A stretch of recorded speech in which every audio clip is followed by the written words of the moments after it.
Calf with normal chest X ray অর্থাৎ একটা মানুষ কাশি নিয়ে আসলো কিন্তু চেস্ট এক্স-রে করে নরমাল পাওয়া গেল, তখন আমরা কী বিষয় মাথায় রাখি বা চিন্তা করি সেটা নিয়ে আজকে একটু বলব। প্রথমত গ্যাস্ট্রো ইসোফেজিয়াল রিফ্লাক্স ডিজিজ বা জার্ড বলে একটা অসুখ আছে।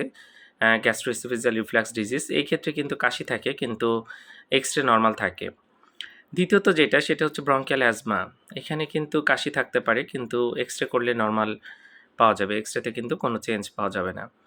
এরপরে যেটা বলি সেটা হচ্ছে রাইনাইটিস। আমাদের নাকের ভেতরে যদি ইনফ্ল্যামেশন হয় বা সাইনোসাইটিস, যদি সাইনাসে ইনফ্ল্যামেশন হয় তখন কিন্তু কাশি হতে পারে কিন্তু এক্স-রে করে কিছুই পাওয়া যাবে না। এছাড়া অ্যাকুট ভাইরাল ইনফেকশন যদি হয়, কোনো ভাইরাল ইনফেকশন হয় শ্বাসনালীতে, তাহলে কিন্তু এরকম হতে পারে।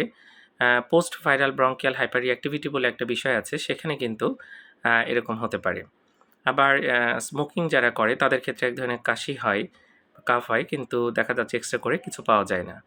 তো যখন একটা মানুষ কাশি নিয়ে আসবে, এক্স-রে করে কিছু না পাওয়া যাবে, তখন আমরা এই বিষয়গুলো একটু মাথায় রাখবো। ধন্যবাদ সবাইকে।